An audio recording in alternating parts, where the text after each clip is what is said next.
put it in mute because from our side also people will keep talking. All right, let's get started with MLOps. Okay, what exactly MLOps is all about? That is what we are going to discuss before we dive into exploring what exactly CACD, all the things. Okay, so what is MLOps? MLOps. Remember, MLOps stands for Machine Learning Operations. What is LLM Ops? Large Language Model Operations. All right.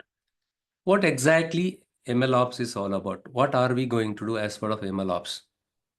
Before we discuss about the definition, let's start with a simple the coffee analogy. I believe most of you are, most of you love coffee. Most of you like coffee. If you wanted to prepare the coffee, let's say you take coffee every day morning. If you have to prepare the coffee manually, what are the things that you do it step by step? Why don't you explain step by step? What are these things that you do it? The prerequisites, the coffee powder is required. Maybe, right, you buy some beans, right, the coffee beans, and then you put it in the grinder, you mix it and make it as a powder, and then coffee powder, and then you need water, you need sugar, you need milk, you need a cup, clean cup, everything.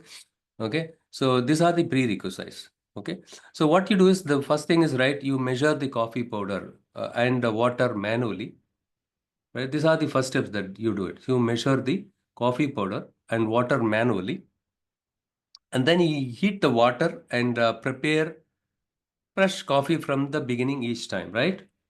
Next step is you boil the water, okay, and then you brew the coffee each time, which means you prepare the coffee from the scratch each time, and then what you do? Next step is you adjust the sugar or milk based on the taste after preparing the coffee. So what happens is when you do it manually, sometime the coffee tastes different because of minor mistakes. So morning I prepared coffee on my own. Manually I prepared it. The taste was good.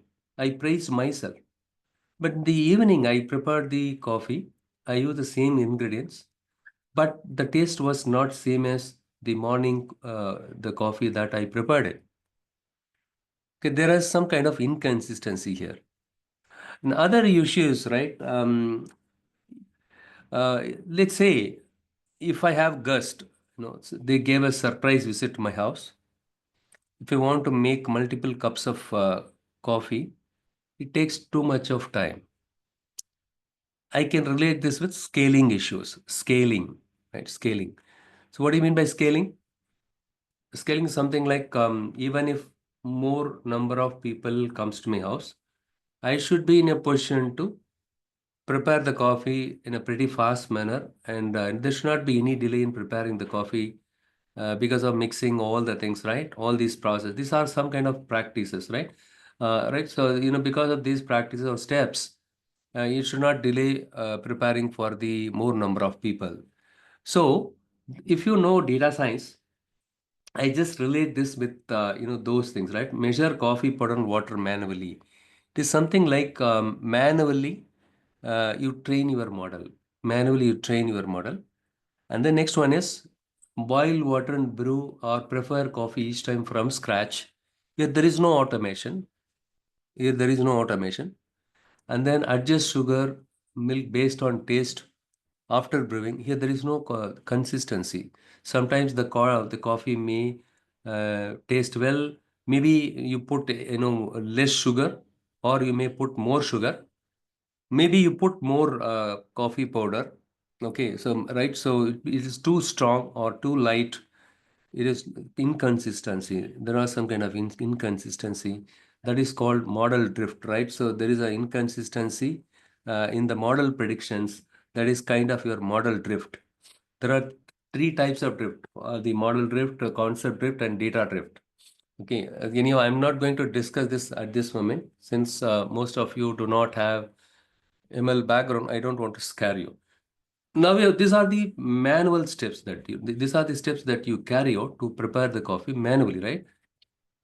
What if I what if I give you a coffee making machine? All you need just press one button, your coffee is ready, right? The machine does everything for us. We don't have to worry about mixing the coffee powder and water, milk with the proper ratio. Everything is taken care automatically. With just one press of a button, your coffee is ready. It ensures the same taste every time. That is the advantage of this one, because the machine knows, right, what ratio it has to mix the coffee or the sugar, everything.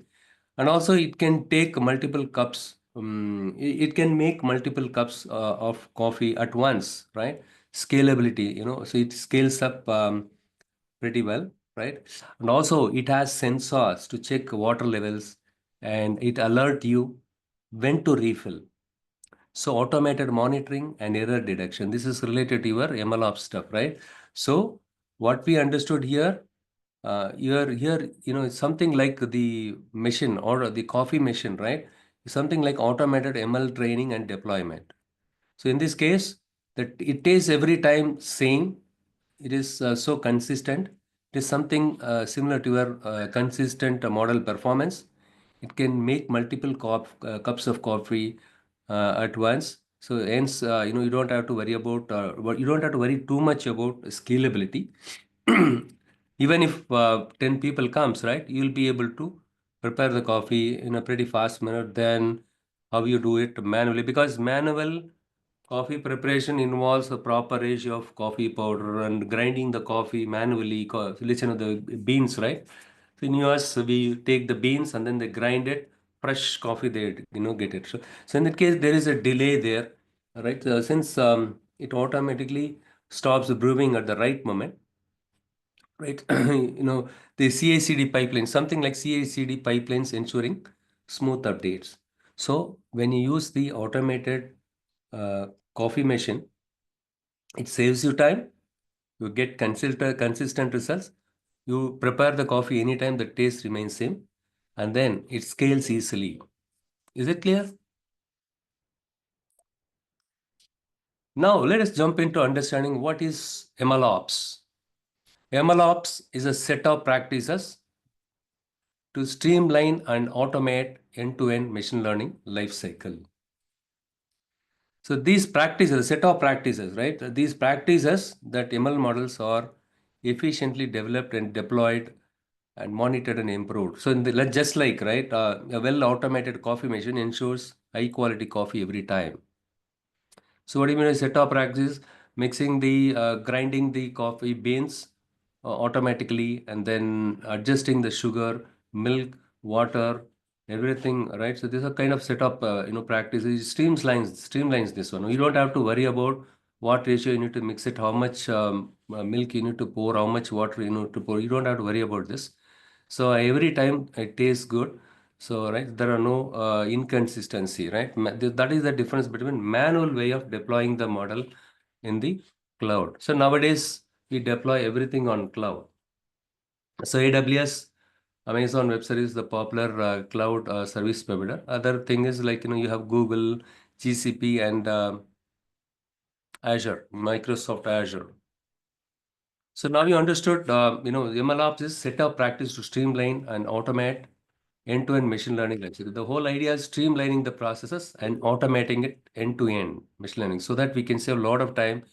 It will be less error prone, and the model predictions are, pretty accurate, and the deployment time is, you can save a lot of time, in terms of deploying your models in the production system, right?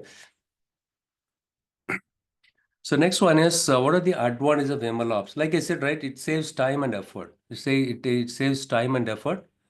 It ensures consistency, scales easily, and it monitors and fixes issues automatically. Like in the case of coffee machine, it has an automatic thing, right? It automatically checks in case of any water level, less water level, or coffee bean is not available, right? Sufficient amount of coffee beans are not available, or if the coffee beans were not there, right? It will alert us.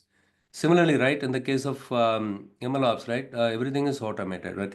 So it's automatically monitors and fixes issues automatically and improves efficiency. Just like a coffee machine, it simplifies coffee making coffee making, right? The MLOps simplifies or streamlines ML workflows, making them faster, more reliable, and scalable. Okay, so that these are the advantages of yeah, MLOps. If you guys have any other experience, right, and other than this thing, right, you can also raise your hand. I can unmute you and you can tell. Okay, you can share your experience also. Okay. So next one is what are the differences between DevOps and MLOps? So most of the interviews they ask this question. What is the difference between? What are the differences are there between MLOps and DevOps? Anybody has any idea? We simply adopt for machine learning models. We are adopting the DevOps practices. So what other differences are there? What is so unique about MLOps compared to DevOps? So DevOps focus on automating and streamlining. One second, I just write it. So DevOps focus on automating and streamlining software development deployment, whereas MLOps is specifically for managing the life cycle of machine learning models. That's all. Okay. So the MLOps is focusing on uh, managing the life cycle of machine learning models. What is the machine learning life cycle? Anybody has any idea? No worries, we'll discuss it little later, okay? And what are the other difference? See, MLOps is specifically for managing the machine learning life cycle. Machine learning life cycle, okay? And the second one is DevOps deals with CI/CD. DevOps deals with CI/CD for software applications.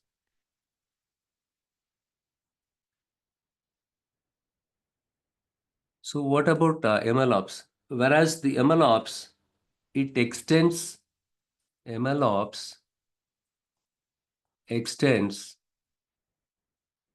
CI CD to include CT. What is CT? Continuous training. This is specific to MLOps, guys. This is one of the key difference. Okay, when it comes to software development, we talk about CI/CD. Whereas when it comes to MLOps, CI/CD, in addition to that, we have something else called CT, continuous training. Okay, and also the other difference is MLOps requires, in the case of MLOps, requires monitoring. My handwriting is not good. Please bear with me, okay? MLOps requires monitoring model drift,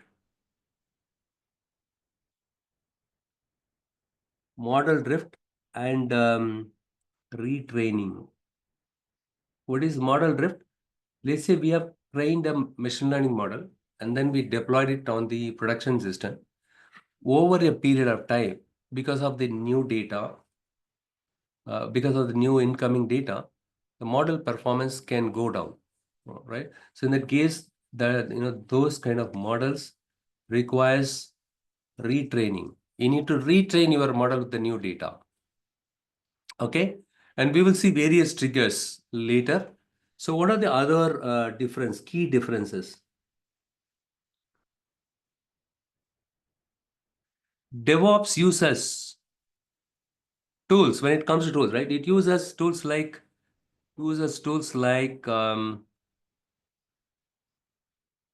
Jenkins and Docker, Kubernetes. The same thing we use it here also, etc. When it comes to MLOps, There are some tools are specific to machine learning operations, right? You have something called ML flow, machine learning flow. So here it tracks the experiments. What do you mean by experiments? Something like, let's say you trained your model, you deployed the model a year back, and now you could see there is a performance issue. The model accuracy is not good. You took the model back to your dev environment and you did the fine tuning, right? You tried with different, you fine tuned your hyperparameters and then you deployed it again. So again, after 6 months, let's say you force the same issue. At one point in, right, let's say, no, again, no, after 6 months, right, you are facing some issues regarding the performance issue or accuracy. What you do is you take the model again and then you retrain the model. Okay. So at one point in time, if you wanted to know the history and which version of the model with what changes or which set of hyperparameters, model accuracy, we were able to achieve the higher accuracy of the model. If you want to track it, so in that case of situation, ML flow is really helpful. So it has some model registry, everything. Okay. ML flow, anything else? TensorFlow and Kubeflow. TensorFlow is specific to MLOps to, these are the packages, right? TensorFlow, and we have something like Kubeflow.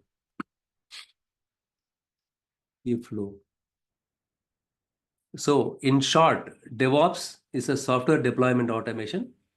MLOps is something like, machine learning model training plus deployment automation. Model training and deployment automation.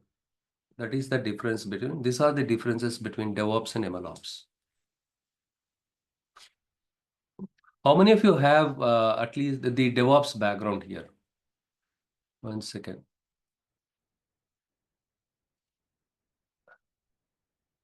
It seems most of you are quite new into these topics. Don't worry.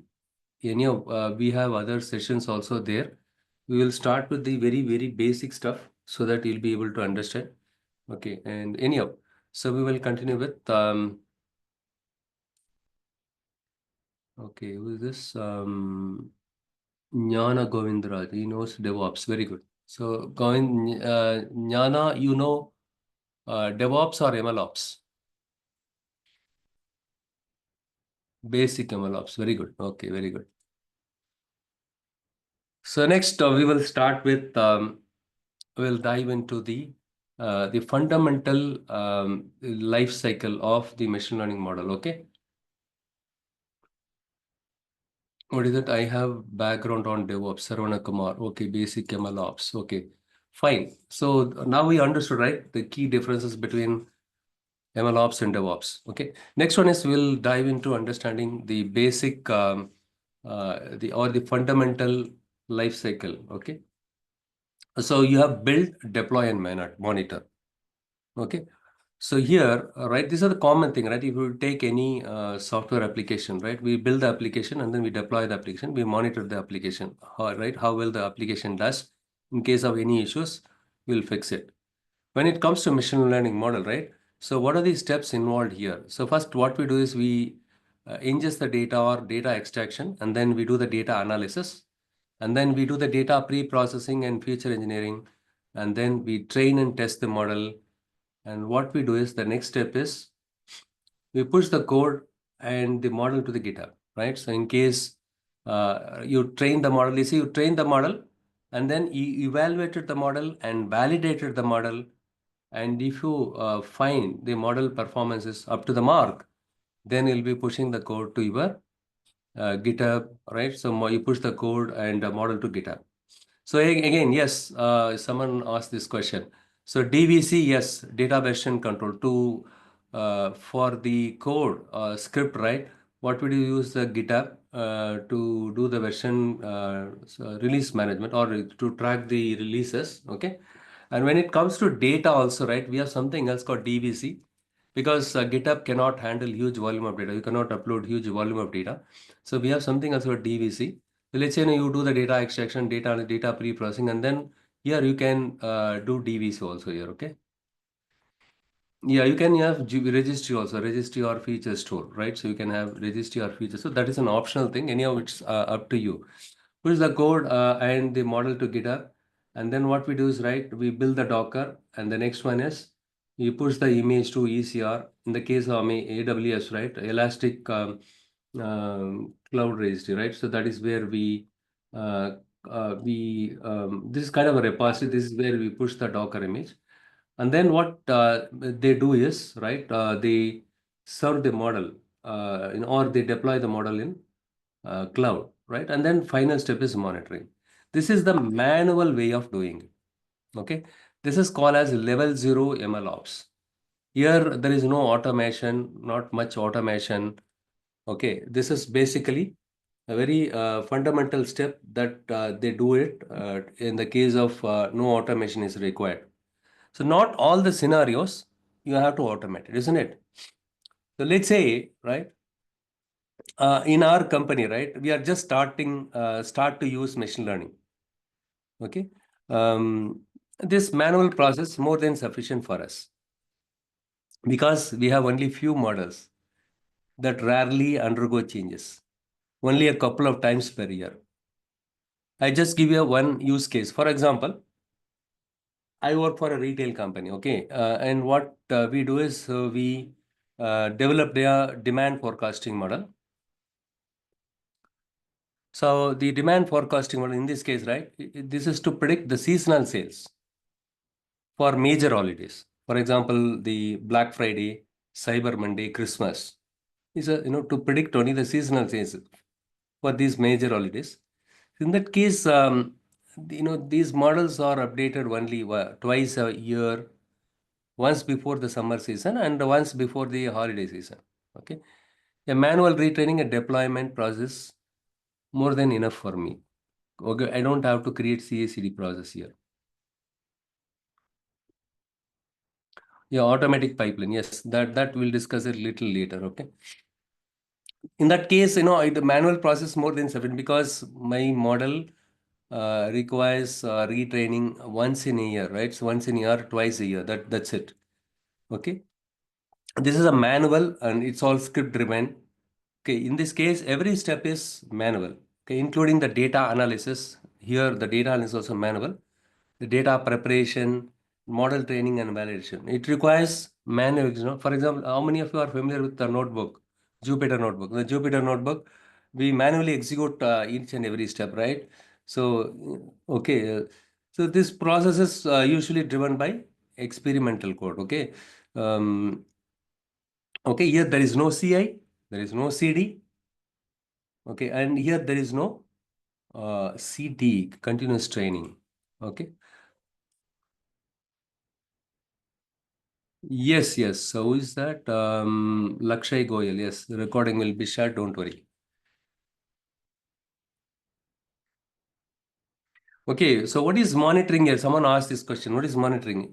Monitoring is essential to monitor model's performance. Okay, and you need to refine it if it is required. Okay, so that this is the one will help ensure us that our predictions remain accurate. See, once you deploy your model, it is not that your job is over. Okay, it's not a be all end all situation. Well, even though after deploying the model, you need to continuously monitor the model performance. In case of any degradation in the model performance, you need to fine tune your model or you need to retrain your model okay, based on the issues that you pose. In case of data drift, in case of concept drift, right, based on a case-to-case basis, or let's say you have a new data coming in, right? So you need to retrain the new data also. Okay.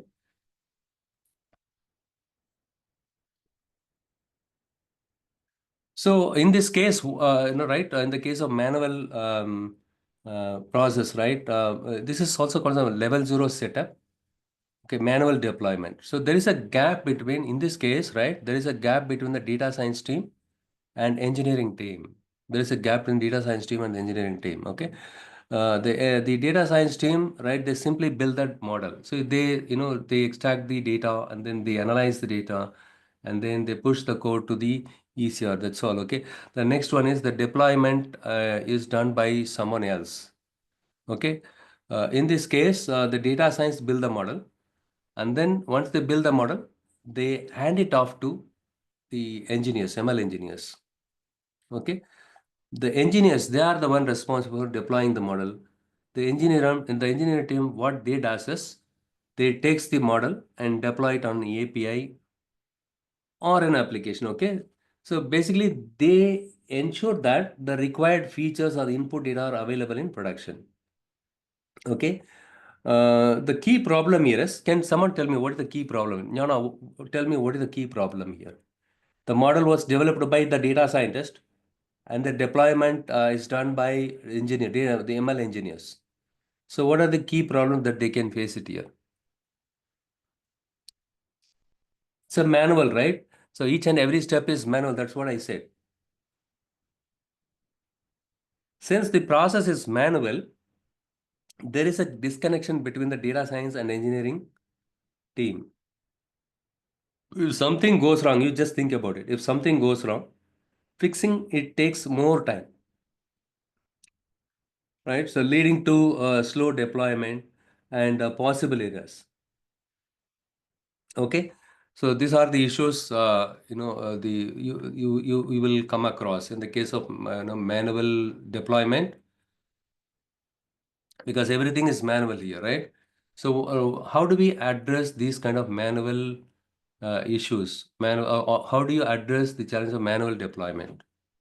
How do we address this? What are the recommendations that you make?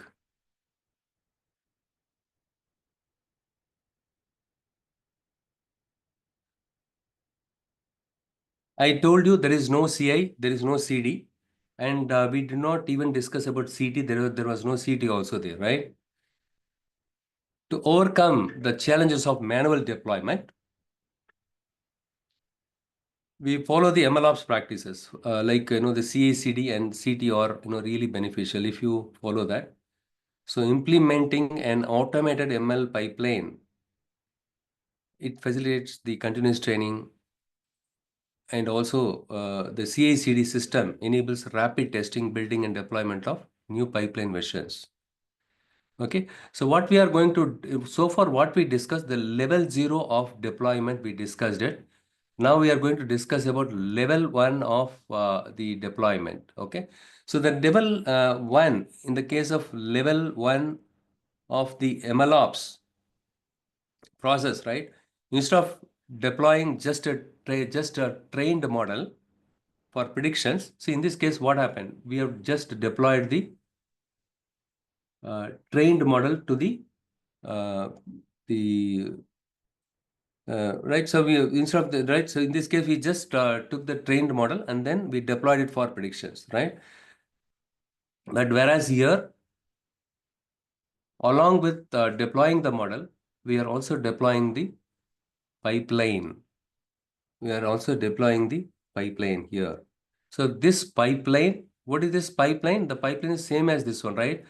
So this is a manual step, right? First time you do the manual step. First time what you do is you extract the data and you do the data analysis, and then you pre-process the data and then you do the feature engineering. What is the difference between data pre-processing, feature engineering, guys? Someone asked this question. What is the difference between these two? Can someone tell me? What is data pre-processing? Make mistake, no worries. Data pre-processing, something like you have any missing values in your data set. In case of any anomalies, in case of any data related issues, data cleaning, all the things you do it. Any duplicate records, you address it. In case of any outliers, you will be addressing it, right? And then what is feature engineering? What is the difference between these two? How about someone said they already know the basics of MLOps. This is a very basic fundamental Jnana Govindaraj. What is feature engineering?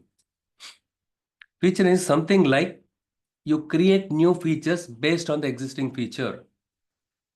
For example, you have a column called age. Age is it is a numerical column, quantitative field, right? It's a numerical column, age.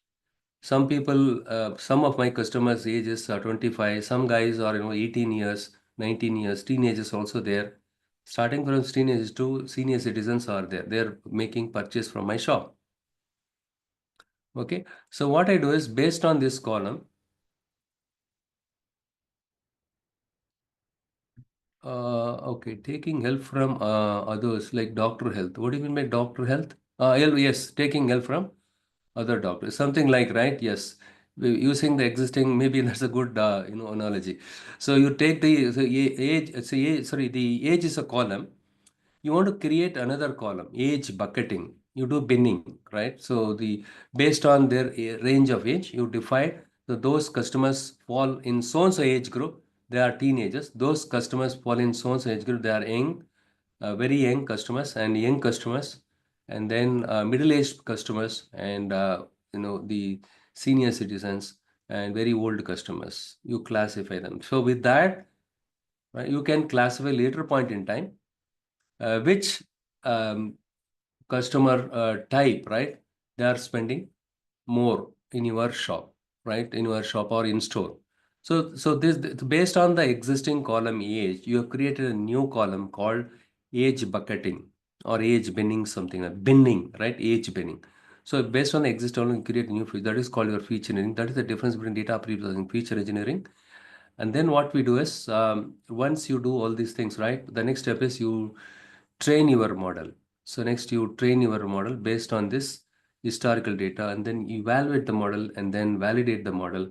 And finally, if you find the model performance is up to the mark, and basically you do experimentation here, right? You do hyperparameter tuning, everything, right? You use different models and see which model is performing well with what combination of hyperparameters. And if the with all these combination, let's you are able to improve the model accuracy. And once you find, right, so once you have increased the model accuracy up to the mark, then you are good to go with pushing the code and the model to the GitHub, right? So and then what you do is the next step is the pipeline deployment comes into picture. So the same thing, what you do is you create an automated pipeline. In this case, what we do, right? So here, right? So this, once you train your model, you push it to a model registry, or you can push it to a GitHub. But model registry is good nowadays. In the case of MLflow, also we have something called model registry, so that you can track later point in time with which model, what combination of hyperparameters, how much accuracy we are able to achieve it, right? Later point in time, basically for historical analysis, right? You can do that, right? So you can check it. And then once you push the model to the model registry, next one is, right, you push it to your, next what you do is you take that trained model and then you deploy it for, right, so this is a continuous deployment, okay? So model serving, you serve the model on the endpoint. Once you serve the model, once you deploy the model, the trained model to the cloud, what happens? Next one is monitoring comes into picture, right? So continuous monitoring here, okay? Continuous deployment and continuous monitoring. Here, what we do is we keep checking the model's performance. If the model performance decays over a period of time, it requires retraining, right? It has to retrain from the scratch, right? You need to redo this one, okay? And what are the triggers? What are the triggers that leads to retraining the new data continuously? I told you CI/CD and CT is specific to MLOps. CT is specific to there is nothing called CT as part of your DevOps. Continuous training is not there. This is very specific to this one. The continuous training, keep your model updated as new data comes in. So in case of any new data comes in, what you do is, right, you trigger this automated pipeline. It automatically extract the data, and then it pre-process data, feature engineer it, everything it does, and then it evaluate the model, pushes the model registry, and then it deploys it automatically. The simple analogy is CIS, continuous integration. Okay, it is something like, let's you have launched a mobile app an year back. Let's say you have a retail store. You have launched a mobile app a year back. Now, you wanted to introduce some new features to the mobile app, which you launched a year back. So for that, right, you introduce some new features. As soon as you introduce new features, Do you think it is wise to enable the end users to update their app? No, right? You introduce the new features to your mobile app now.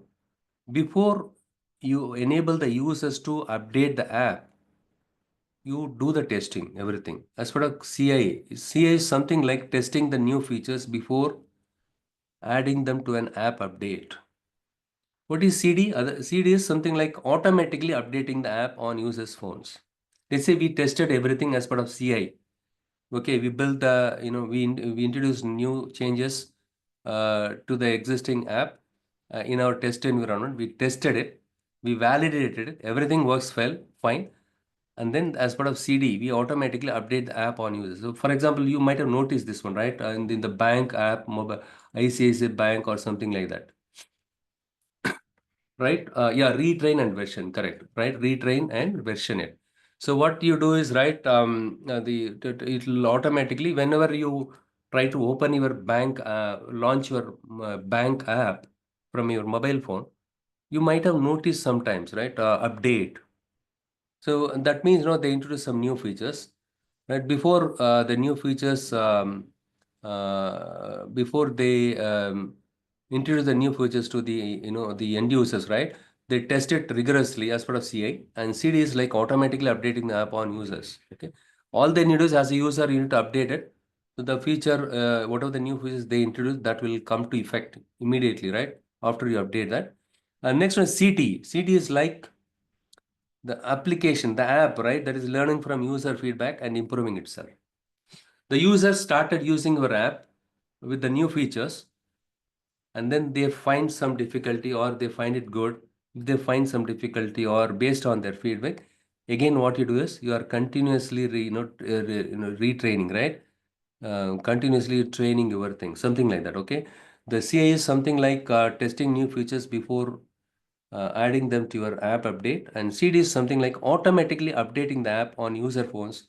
CD is like continuous training, right? So based on the user feedback, you keep improve your applications to enable the users to get it, or to improve the customer's experience. You keep update the features in your app. Okay, fine. So the continuous integration ensures new code changes don't break the system. That is what the continuous integration system. And then continuous deployments automatically deploys the best model for users. And continuous testing is keeps the model updated as a new data comes in. So here, these are the triggers. What are the various other triggers that leads to trigger the automated ML pipeline?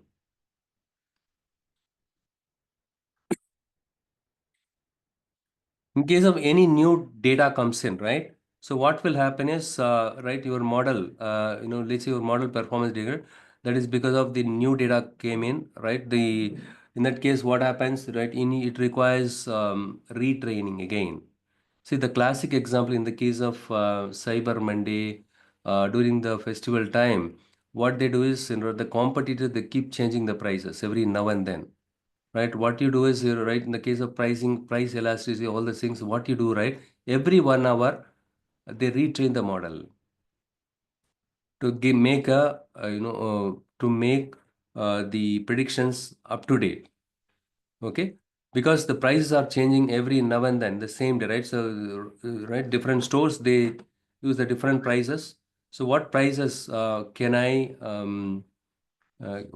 prices can I set it for, so and so product, so that the customers can come and buy it more or order it more from me, right?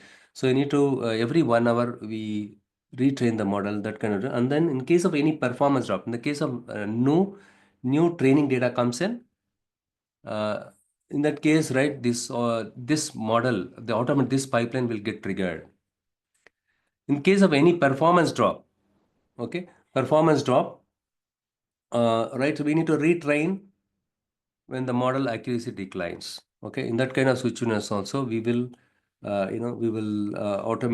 trigger this automated pipeline. And then data drift. In the case of data drift, what we do? So the data drift tells us what? The model is outdated. The model is outdated. Okay, the model is outdated. Okay, so now to summarize, okay, so we discussed about the level zero of the MLOps. There was no CI and CD and CT. Okay, because of it, what happens is the data scientist, they develop, they train the model, they build the model, and then the data engineers, they deploy the model. So in case of any issues, right, they don't have any clue, the ML engineers. Okay, what will happen is in that case, okay, in that case, what happens? There is a delay there, significant delay. Okay, fine. So that is what, but this is what we discussed now was level one of MLOps. So in this level one of MLOps, we discussed, very particularly about the continuous training. So what is the goal of the level zero one? Instead of deploying a trained model directly to the endpoint, right? Or only the trained model to the endpoint or the cloud, right? What we do is in this case, right? So we deploy the the pipeline. We deploy the pipeline itself to the production system. Okay, production system. So what this pipeline automates the training process, regularly updating the model based on the specific triggers. So those are the triggers I discussed a while back. The triggers are something like in case of any new data comes in, it requires retraining your model because your model is not up to date, right? The model was not trained with the up to date data, so it requires new training data. The classic example is in the case of retail store. Every 1 hour they retrain the model because especially during the festival time, holiday time, right? They need to make changes. They need to keep changes their prices so that it will be competitive. The customers can obviously right come and buy from you if the price are really competitive. So to sustain the momentum, obviously you need to make sure that you retrain the model, keep your model up to date with the data, right? So that your model predictions will be helpful for you to come up with the right strategy, right pricing strategy. Other issues like in case of any performance drop, like I said, right, we have deployed the model 6 months back. Now the model is not performing well. In that case, it requires some kind of tuning, right? So it requires some kind of retraining, and sometimes, right, on demand. So you need to manually run the pipeline whenever needed, okay? And these are the things that in some cases what we did, right? We retrain the model regular intervals, every on a daily basis, weekly basis, monthly also, based on the data availability and pattern changes. The previous case, right, the manual stuff. So the product demand prediction, so only during the seasonality time, right? Summer season, winter season, and holiday season only we expect the prices can go up. That time what we do is we make change to the model twice a year or once a year. Whereas here it is, it depends on your case. Sometimes on a daily basis, on every hourly basis. But these are the things that you need to keep in mind. Yeah.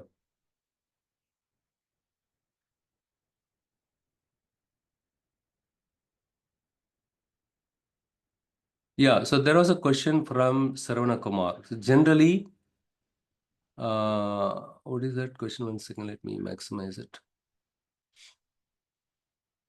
Saravana, generally, how long it takes to complete automated pipeline with deployment whenever it triggered with new data set? Okay, it depends on the volume of the data. It depends on the volume of the data. Okay, so right, we cannot say exactly this much hours, right? On a case-to-case basis, it varies. Okay. And in the case of real-time prediction, there is an SLA. So within 30 seconds, the model has to make a prediction. It has to retrain it. It predicts the model within 5 seconds or 10 seconds, something like that. Okay. Other question: what happens if any failure happens at any one of the stages in the pipeline? Will I restart resume from where it failed? Okay, very good question. See, here the failure in the sense, right? For example, here we train and test the model, right? So here what we do is, right, in between this itself, we conduct unit testing and integration testing. Sorry, the unit testing and yeah, integration testing also we will conduct it, and data validation we do it. In case of any issues with the data, issues, right? Here itself it will stop. It will not get deployed. It is as simple as that. It will not get deployed. Okay. Again, we have something called the canary deployment, and the canary deployment. Probably I will discuss it in the upcoming the workshop. So even today, right? Just believe me or not, just 1 hour back they called me. They wanted me to take the session.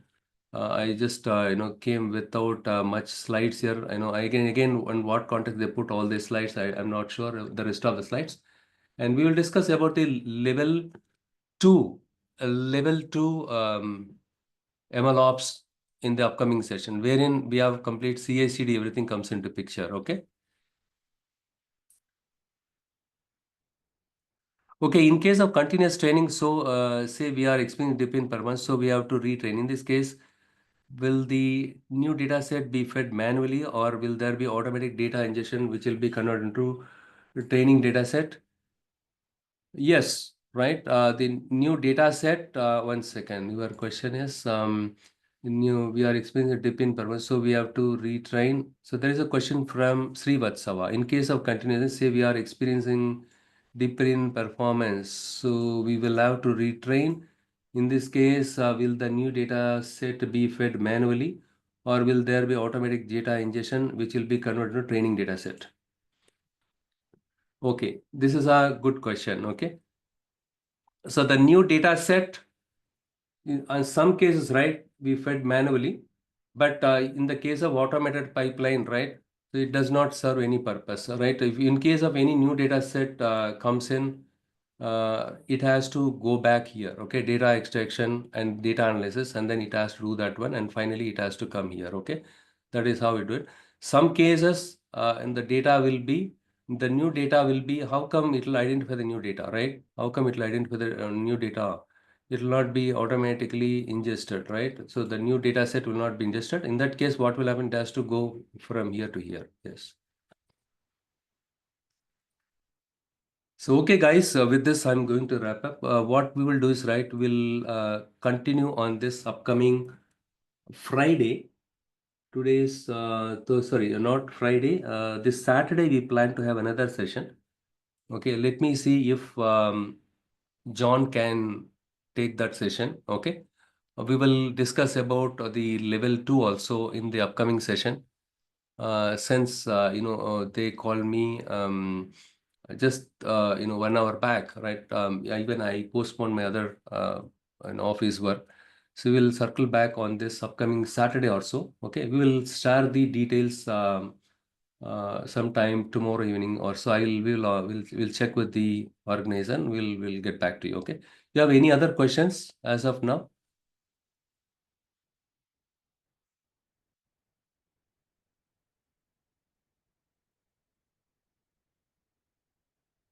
Yeah, how to install ML Flow, which to use, we'll discuss about all the things, okay?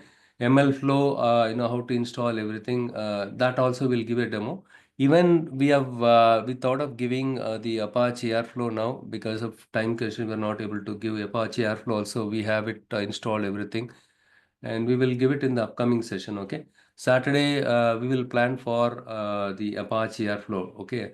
How to orchestrate the pipeline using the Airflow, and how to trigger the pipeline, all the things, right? We'll give a demo on this upcoming Saturday or so. In the worst case, we will continue on the Monday. Next week, we all will be available, okay? Colab or yeah, Colab, the other guy is good with Michael. So he's the one good with the Colab, Google Colab. We'll discuss about, he'll be discussing about Google Colab, and we'll be focusing initially on the AWS, and then we'll proceed with the Colab also. Okay, the GCP. Okay, TensorFlow serving, how to do that, everything. Yeah, all the infrastructure. Yes, we'll try to cover that. And Azure also, we have another guy. So Azure also will be covering it. Okay. So we start with, we will proceed with the AWS and all the other tools. Like, I will show you the ML flow, right? When to use ML flow and when to use Apache Airflow, which one is better, and what is the difference between ML flow and Apache Airflow, and what is Kubernetes, all the things, right? We will be doing it. Okay. Yes. Jnana Govindraj, we will share the recording. Okay, which tool is popularly used MLOps currently? There are many tools, right? It's not that one size fits all. It depends on the customers. Some customers they use ML flow, and there are for training the model SageMaker they use it. There are some customers wherein I work, we have deployed the model in the SageMaker itself. Okay, SageMaker, and we did it everything in SageMaker, and Lambda server we did it, and then AWS EMR, we worked with AWS EMR. Okay, EMR is we created some cluster, everything. Not we, the admin team, they created the big data team, they created the cluster, everything. Spark also, we will give a demo on Spark also, don't worry, okay? Because Spark, when it comes to scalability, especially for processing data and huge humongous amount of data, Spark is really helpful, really, really helpful, okay? That and all, we will see it in the upcoming session. Most likely from the upcoming Monday onwards, our people will be available. We will definitely continue at least from the next week onwards on a regular basis, at least on a daily basis also, okay? We'll see to that. Anyhow, so we'll start with the very basic stuff and then we'll progress gradually, okay? And those of you do not know the ABCs of machine learning model or something like that, there is another session tomorrow scheduled for beginners. You better attend that one. And then if you attend MLOps, it really will be helpful, okay? So there we'll cover the basics, and there is a fast track, okay? There will explain what is a machine learning model, what are the types of machine learning problem at a high level, and we'll jump into linear regression and logistic regression or XGBoost classification regression problem. If you understand that one, then if you attend MLOps, you'll be able to pick up quickly. All right. And you know very well there is a significant demand for the data scientist with MLOps skills. The salary is very, very good, very attractive. And still, there are companies, they are even our partnering companies, they are looking for more MLOps engineers, specific to the MLOps engineer, very particular MLOps engineers. Okay, even people with 6 to 7 years, they are getting 20 to 30 lakhs per annum, the INR. Okay. And there are guys, IBM recently, one of our student, right? He joined there. Student sent the past student, almost 8 year back, he attended the training with us. And now he got placed with IBM through our HR team. Okay. And but the last 7 years, he has been into the data science, and he worked on computer vision, all the things. Okay. Anyhow, for MLOps, there is a significant demand nowadays. Even the data scientists should be good with MLOps concepts, and they should have good grasp of deploying the model with the different architecture, different platforms. Okay, we'll discuss about all the platforms, everything in the upcoming Monday, most likely. All right. Okay, since you don't have any questions, I'm going to wrap up the session. See you all in the upcoming Monday session. Okay. Bye.